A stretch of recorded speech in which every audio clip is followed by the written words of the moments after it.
If there's one thing I hate in the summer, it is insects. But when it's hot, our small town is flooded by all sorts of creepy crawlies. It could be because of the various lakes nearby, or that our town is nestled between thick forests. Every summer things are bad, but this year's heat wave made it even worse. Flies and mosquitoes were swarming my house almost since the beginning of July.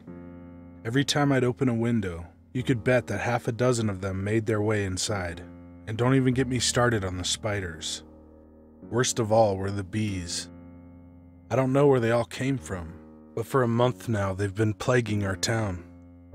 During the first week, no one was worried about it. Most people guessed that the heat had sped up the breeding process, but soon enough their numbers would thin out. Instead, more of them started appearing. It wasn't long before bee stings became a common occurrence when going outside. What's even stranger was that a second, different type of bee appeared. They had bigger bodies that were a bit too long and were much more aggressive than regular bees. At first, people thought they were hornets or wasps, but that wasn't the case. They were some type of local mutation.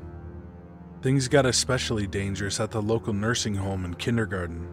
The elderly and the little kids were too slow to notice the bees, and many of them got stung.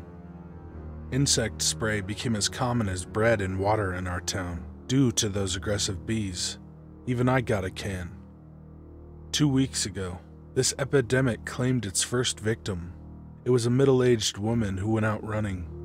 When her husband protested, she disregarded the warning and said she'd be fine. Her body was found on the same day. A local farmer found it in a ditch near a hiking trail early in the evening. When the man approached the body, it was teeming with bees. Her face and arms were covered in stings and almost swollen beyond recognition. When my friend Robert went missing, I was worried instantly. He was precisely the type who'd ignore the warnings and the danger. His girlfriend Sue called me Saturday morning.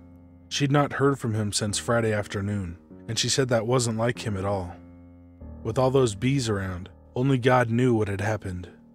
I calmed her down and told her he was most likely busy playing some new game. Once I hung up, I tried to call Robert. No one answered. I dropped him a message on WhatsApp and saw that he'd not been online since yesterday. That really wasn't like him. He was the type who was online constantly. I drove to his place right away. I rang the doorbell a few times, but got no answer. His neighbor soon called out to me and told me that he'd not seen my friend all day. The last he'd seen him was yesterday. I felt a lump in my throat. I asked the old man if he would call me if he saw my friend come home. He was friendly enough and said he'd give me a call. Back at home, I had no idea what to do. I was about to call the cops, but what should I tell them? Robert had been out drinking with friends all night for all I knew. He'd probably drop me a WhatsApp message soon enough, asking what I was so worried about. 2 hours later, I got a call from his neighbor. The old man said Robert had come home. His clothes were dirty though, and he looked scruffy and exhausted. He said Robert didn't even react when the old man called out to him. He went inside without saying a word. I was so glad to hear he was all right. I tried calling him, but again I couldn't reach him. My messages stayed unread too. Shit. What if something had happened and he passed out? When I arrived, it took Robert a little while, but he finally opened the door.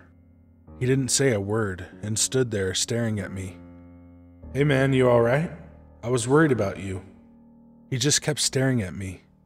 For a moment, he opened his mouth as if to say something, only to quickly close it again. Finally, he stepped aside to let me in. As I walked past him, I noticed how bad he smelled. "Dude, what the hell did you do last night? You should take a shower." No reaction.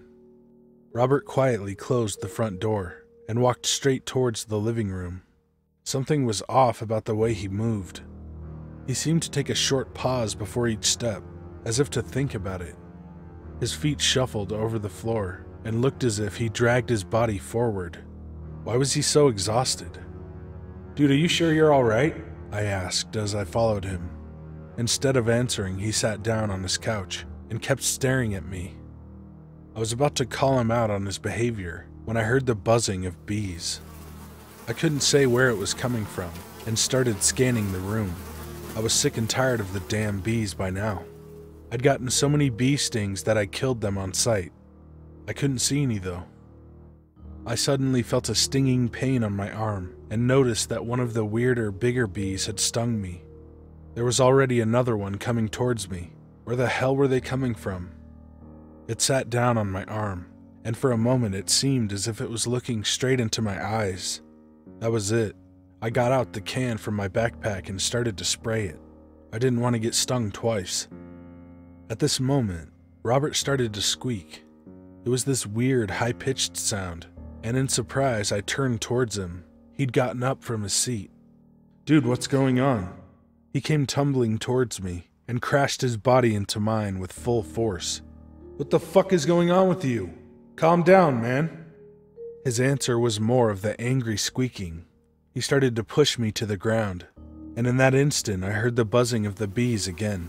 It was even louder this time, but I still couldn't see them. Where the hell was it coming from? "Dude, stop!" I said as I pushed him off me. Before I could get up, he came at me again.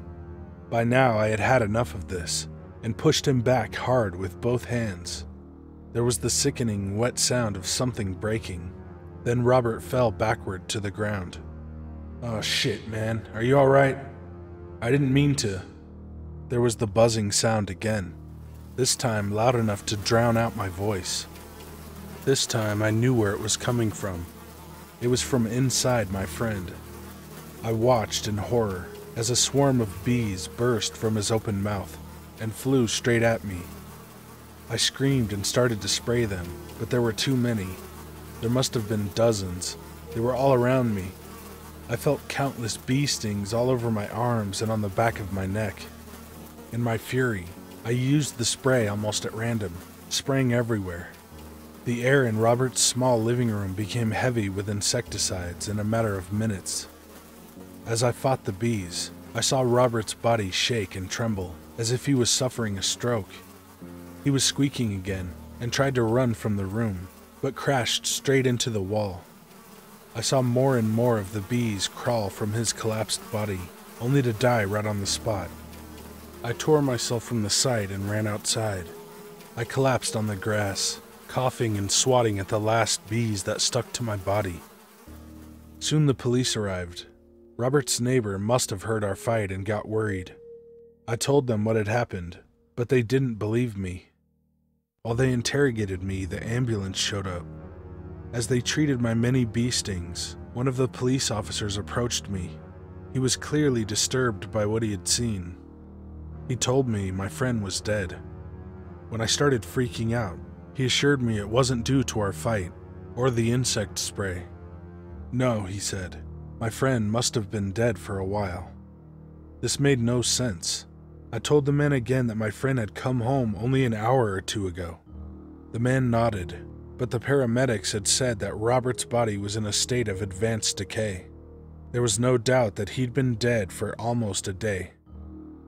When I gave my testimony at the station a day later, I learned more about the whole thing. The police officer opposite me frowned once I'd finished my story. He said he'd typically stay quiet about these things, but what they'd found during the autopsy was just too weird. My friend's head, as well as his body, was covered in holes and tunnels. It looked almost like the honeycombs in a beehive. The men said it was clear that Robert had died on Friday afternoon near the forest. The strange bees must have then started to convert his body into a hive. No one could explain how he made his way home, though. It's a week later, but there's one thing I can't stop thinking about. What if it was those bees? What if they dug into his body to control him and move their new hive here, right into the middle of our small town?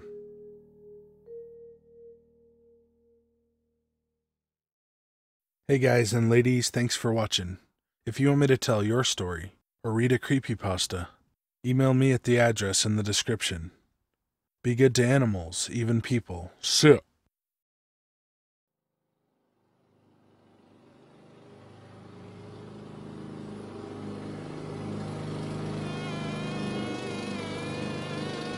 Oh, not this fucking guy again. I better get the fellas.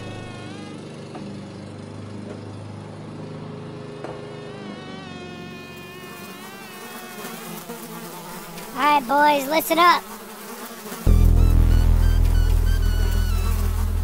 Regulators. We regulate any stealing of his property, and we're damn good, too. But you can't be any geek off the street. Gotta be handy with the steel, if you know what I mean, earn your keep. Regulators! Mount up!